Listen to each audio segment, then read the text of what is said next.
Благодарам. Почитуван председател, почитувана јавност, почитувани колеги пратеници, почитуван вице-премиер Битики. Денес на комисија имаме предлог одлука за одобрување на продолжување на рокот за постоење на кризна состојба на целата територија на Република Македонија заради недостиг на електрична енергија и состојбите на пазарите на електрична енергија. Многу сериозна тема. Тема која што, да бидеме објективни, не зависи целосно од нас, од Република Македонија. Проблемот е генерално глобален, но секоја држава се справува различно со овој проблем. Ние, како по дефолт, се справуваме најлошо од сите. Да биде трагедијата поголема, сакам да информирам јавноста, а истовремено и да ја прашам владата, во одлуката која што се бара од нас да ги одврземе рацете на извршната власт, да прават тендери со полупроцедури, да договараат на дневна основа. Одлуката е, вика, содржи само 2 члена, член 1 и член 2. Првиот член вели: со оваа одлука се одобрува продолжување на рокот за постоење на кризна состојба, утврден со одлуката за постоење на кризна состојба во снабдувањето со електрична енергија до 30 април 2023 година, и дека оваа одлука влегува на сила, тоа е вториот член, во Службен весник на 1 октомври оваа година. И од вице-премиерот Битики, и од премиерот Ковачевски, и од Бислимовски, и од другиот Ковачевски слушаме за милиони, милиарди. И сите тие работи овдека во собранието се напишани во образложение од нецела една страна. Некој смета дека е доволно на нас, пратениците, да ни каже дека состојбата е тешка, треба да им ги одврземе работите, да потрошат милиони, стотици милиони, а може би повеќе од милиарда, при тоа тендери, постапки да не спроведуваат, да им веруваме на нив, и ние ова тука да го изгласаме овака напишано, како представници на граѓаните, би било тотално неодговорно. Тотално неодговорно. Вели: со цел да се обезбеди континуитет во вршењето на активностите, Комисијата за следење на состојбата во снабдувањето со електрична енергија изготви проценка дека ризиците поради кои е прогласена кризна состојба не се надминати во Министерството за економија, дека има предлог продолжување на кризна состојба. Толку е обложение. Втор пасус: Управувачкиот комитет за координација и управување во системот за управување со кризи на таа и таа седница до владата предложила дека требува нас да ни се предложи. Еден пасус е дека владата го информирала и претседателот на државата дека ќе имаме проблем со електрична енергија. Еден пасус е дека постоењето ќе биде на целата територија на Република Македонија, и првиот пасус образлага како дошло до ова. Дали, колеги, пратеници, представници на граѓаните, ова го заслужуваат граѓаните? Дали ова го заслужуваат граѓаните? Некој да потроши милиарда, да дојде во собранието, да му ги одврземе рацете со едно образложение од 3-4 пасуси. Вчера слушав дебатата, беше политичка, лична. Никој не ги постави прашањата до вице-премиерот колку стотици милиони или милиарди планираат да потрошат. Нема податок колку електрична енергија троши државата на ден. Нема податок колку од таа електрична енергија троши стопанството, колку трошат граѓаните. Нема податок колку должат јавните институции, колку училиштата, колку општините. Нема поток кој ќе ги плати тие пари, ако ќе се платат тие пари. Нема поток од каде ќе се земат тие пари, доколку имаме сценарио со 1000 и кусур евра цена на берзата. Дали е сериозна држава? Држава во која што ќе троши милиарди без барем разработени 3 сценарија отчет пред нас, пратениците, пред граѓаните. Нели е срамота ова? Еве не политички ја зборуваме. Еве тргнеме дневна политика на страна. Нели ви е срам? Вчера гледам нешто зборувате, да, така треба да биде, една бројка нема. Владата нема проекции колку од прилика би чинела струјата во ноември, во декември, во јануари, во февруар. Нема песимистичко, нема оптимистичко сценарио. Како тоа ние ова да го донесеме овдека, ние неспособни ве Линденска да тераат како што тераат до сега? Дали тоа е државничко однесување? Не можам да ве разберам, колеги од мнозинството, ево пак не го зборувам политички. Вие сте биле на избори, сте ветували определени работи према граѓаните, Битики не бил на избори, Ковачевски не бил на избори, Маричик не бил на избори, Бујар Осмање не бил на избори. И сега тие луѓе овдека ни ја подценуваат интелигенцијата, ни викаат дозволете ни милиарди да трошиме, а вие ни една бројка немате. Едно сценарио нема. Еден план нема напишано. Мене ми е јасно дека изгубени случаеви ни ја водат државата. Ама не знам дали ви е јасно дека вие сте соучесници во ова.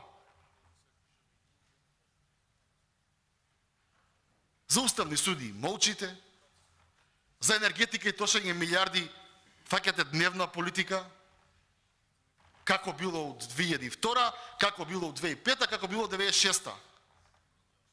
И при тоа се правиме слепи, дека денес ни доаѓаат со 2 члена милиарди да потрошат. Кој да ги потроши милиардите? Пола клептомани се таму во Електроени на Македонија. Ова за мене е наистина неприфатливо. Мене ми е јасно дека треба да има воредна состојба. Мене ми е јасно дека има сериозни проблеми во Европа со снабдувањето и со струја и со газ.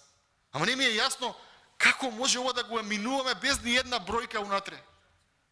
Колку пари, предпоставки, сценарија, колку била струјата лани, преквани, колку е сега, како оди, што се случува, што да очекуваме. Ова, ја мислам дека монарх во среден век имал повеќе одговорност према граѓаните, него ли владата во 21 век во Македонија.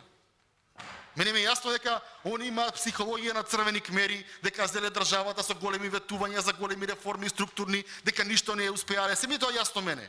Дали ви е вас јасно тоа? Дека луѓе што не се појавиле на избори ве влечат за нос. Срамота е ова. Еве, сакам да гласам, сакам да бидем мобил на владата, а не може да ме подценува некој вака. Утре некој гласач ќе ве праша, добро, што гласавте вие во собрание, па воредна состојба. Што тоа значи? Па тоа значи дека владата ќе прави што сака. Аха, колку пари ќе потроши? Па не знам, не ни кажаа. Кои се проекциите за зимава? Па и тие не ни кажаа владата. Абе, вас владата вие води државата или собранието ги носи законите? Не ли ме прашуваат тоа граѓаните? Ова е тотално некоректно и аматерски, и ако си има грам совест, ова треба да се повлече. Да се дојде пред пратениците и да им се објаснат сите варијанти, ризици, подризици. Тогаш сме, влегуваме, поддржуваме или не поддржуваме, изменуваме и дополнуваме или оставаме на предлогот, сите заедно. И сите гласачи и цела Македонија ќе знае што ќе се случува на државата во 2-3 сценарија. Тоа е транспарентност. Па тоа е тоа што абдицираниот од Струмица 10 години го збореше, 3 пред да дојде на власт и 5-6 години на власт. Транспарентност, транспарентност, и кога ќе дојде овака 2 члена за они милиарди да трошат. И тоа е транспарентност. И тоа ќе си го минувате, нели? Вчера немаше прашања никакви. Вистина не можам да разберам. Навистина не можам да разберам се да се политизира на ниво на дневна политика. Со озбилни работи. Надворни е 750 денари кило кашкавал. 550 денари е кило овчо сирење. Сувоместното отиде над 500 денари било кое. Граѓаните имаат проблеми.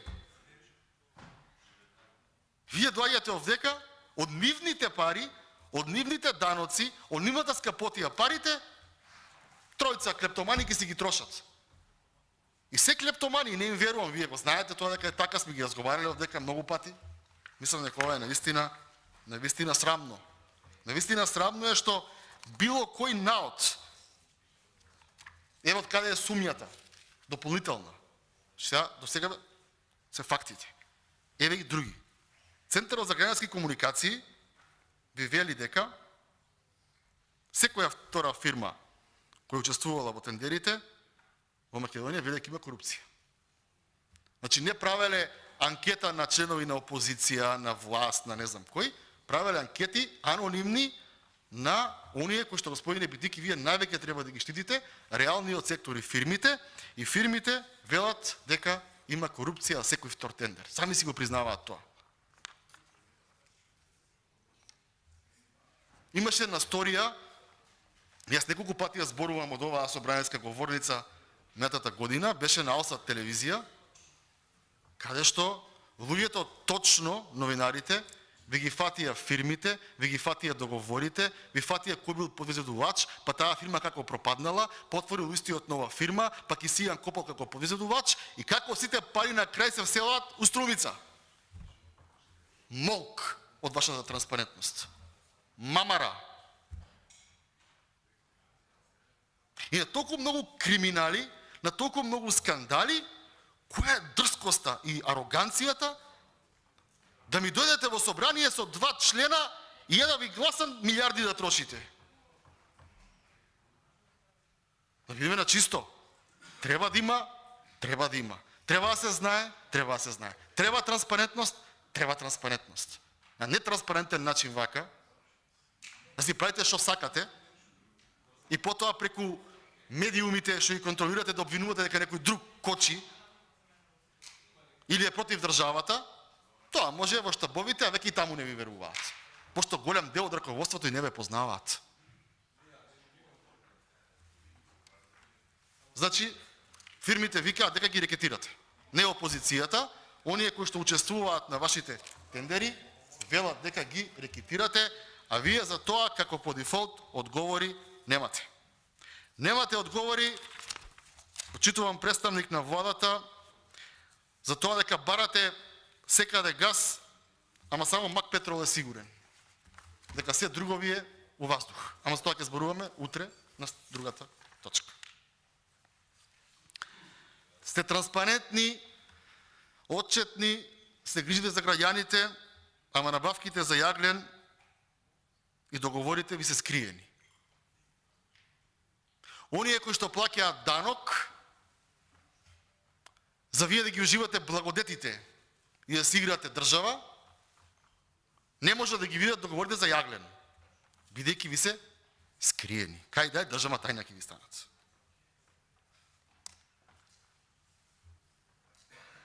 Немајки идеја, не знаејќи што да правите, Бектеши го слушам, бараше помош од верските заедници за штедење на струја. Во секуларна држава. Тоа само по себе, ако се третирам и не е злонамерно, но ако излезе од устата на министер ресорен, задолжен да обезбеди електрична енергија и да бара помош од верските заедници, е навистина исто така трагично.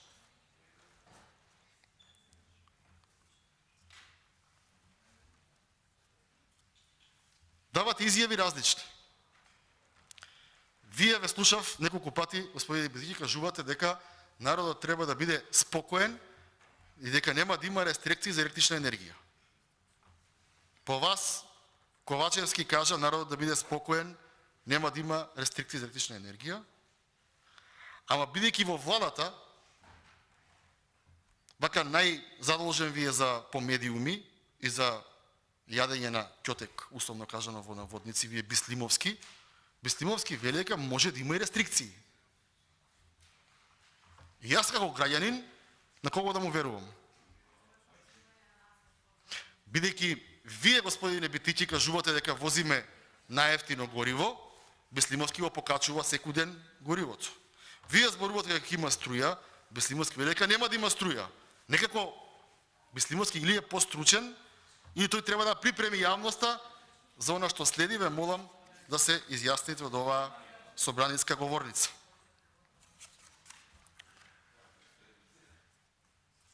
Дали, господине Битики, ве прашувам, имате план и сценарио што ако еден или не Боже два блока од рек Битола не работат, им случи хаварија? Дали за тоа државата има план? И ако има план, кој е? Дали да им кажеме на граѓаните да се молиме на Бога оваа зима, или да им кажеме на граѓаните дека имаме држава која што има разработено повеќе сценарија и нема да ги остави граѓаните на цедило?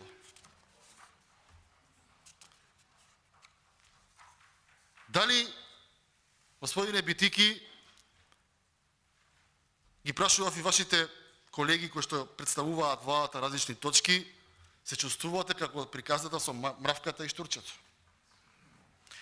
Дали додека целиот Балкан се наружуваше со јаглен, со газ, ги полнеа гасните резерви во сопствените држави, па закупуваа и во нивните соседи, вие трчавте по како да удоволите на Бугарија, и кога видовте во август и во септември дека цената на електричната енергија ги достигнува пиковите кои што се предвидуваа за ноември, дојдоа да бидат во септември, сега се растрчавте да правите нешто и дека немате ништо конкретно. Дали тоа дека сте спиеле, тоа дека некој друг ќе се грижи за нас, е причината за овој предлог? Инаку за интерес за јавноста, уште еднаш ќе го повторам она што се случува во собранието, а тоа е дека почитувана јавност, почитувани медиуми ни бараат кризна состојба, сакаат да потрошат милиони и милиарди, при тоа имаат два члена и нема никакво образложение. Владата не е спремна за сценарио А, Б или С. Сакаат само да имаат одврзани раце и пред пратениците е доставен материјал без никакво образложение кој што треба да се поддржи.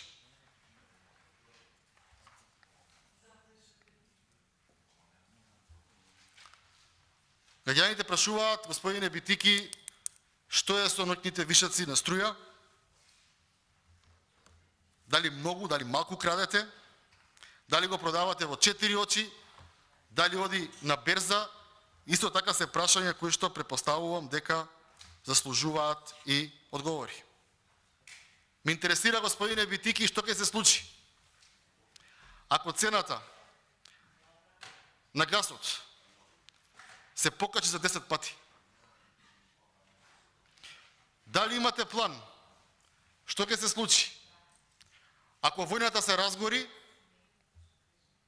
ако гасот запре, ако не успееме да добиеме доволно газ и за индустријата, и за 250-300 илјади скопјани кои се греат на парно, а при тоа, ако од парно се преструктурираат на струја, ќе експлодира мрежата, бидејќи не е направена за тукава потрошувачка?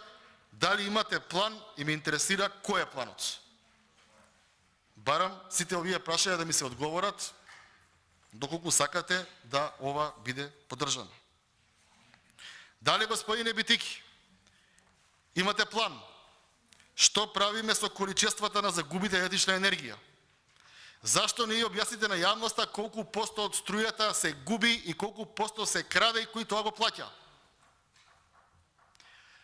Пред да ви дадеме одврзани раци во собранието, дали ќе ни одговорите што бидна со 150 милиони евра украдена струја за година дена во Македонија, од кои 50 само во Скопје? Дали ќе ни одговорите кој ќе го плати тоа? Дали има виновници, дали има пријави, дали има постапки? Ако мислите дека ќе ви одврзаме раце да трошите милиарда, а овие 150-200 милиона евра да ги занемариме, многу сте се излажале. Дали имате план? И дали мислите јасно и гласно да кажете како тие 150 милиони ќе се вратат во државата. Бидејќи определени обвинители се фалија дека од еден град од Централна Македонија затвориле човек бидејќи украл 150 кебапчиња, му дале 3 години затворска казна, а за 150 милиони евра кажете ми кој и кога и дали некој ќе одговара. Бидејќи сите ние се бориме за правна држава овдека. А вие сте извршна власт која што тоа треба да го спроведе. Господине Битики, дали може да ни дадете анализа за тоа колку не чини нас производството на електрична енергија денес, колку не чинело минатата година и кои се плановите за трошоци колку ќе не чини оваа зима. За прилика да знаеме што се случува. Дали, господине Битики, имате план? Што ќе правите со малите и средни бизниси кои што вработуваат 98% од народот, кои што работи во приватен сектор? Дали ви интересира што се затвораат компании, што има по 5 до 7 пати поскапа електрична енергија? Дали државата тоа ќе го алиментира? Ако е да, како ќе го алиментира? На кој начин ќе го алиментира? И ако навистина се тоа го планирате, зошто не е прикачено? Туку овдека ни давате едно штуро образложение од 5 пасуси, од кои 2 се преодни завршни одредби.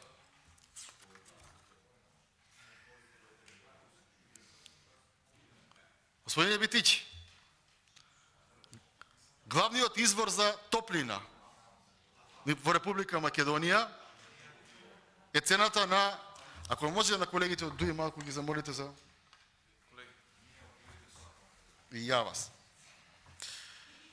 Не интересира, господине Битики, што правиме со 400-500 домакинства кои што се загреваат на дрва. Бидејќи знаете дека само во Скопје имате организиран систем на грејење. Цената на дрвата е двојно поскапа и тоа е дел од енергетската криза, бидејќи не е само електричната енергија и гасот. На мала врата двојно го поскапевте огревното дрво. Ме интересира Македонски шуми врз основа на кои параметри го направи тоа. Кои беа параметрите за дрвата во планината да се симнат до долу, двојно да поскапат? Двојно. И давот, и буката, проверете во кабинет, ако ве следат, ќе ви кажат дека се двојно поскапени. Точно. Кога зборуваме за дали ќе има електрична енергија и дали ќе има газ, еве и за Скопје да речеме, бидејќи ми информираа граѓани, зошто Македонски шуми заклучно со за вчера 19 септември нема донесено огревно дрво во Скопје. Проверете си кој е раководител и дали е вистина дека дрвата се продаваат двојно кај приватните кои што знаете како ги собираат дрвата, а државата не ги носи во Скопје. Проверете си ја информацијата, бидејќи ми од граѓани и воопшто тука нема политика во говорот.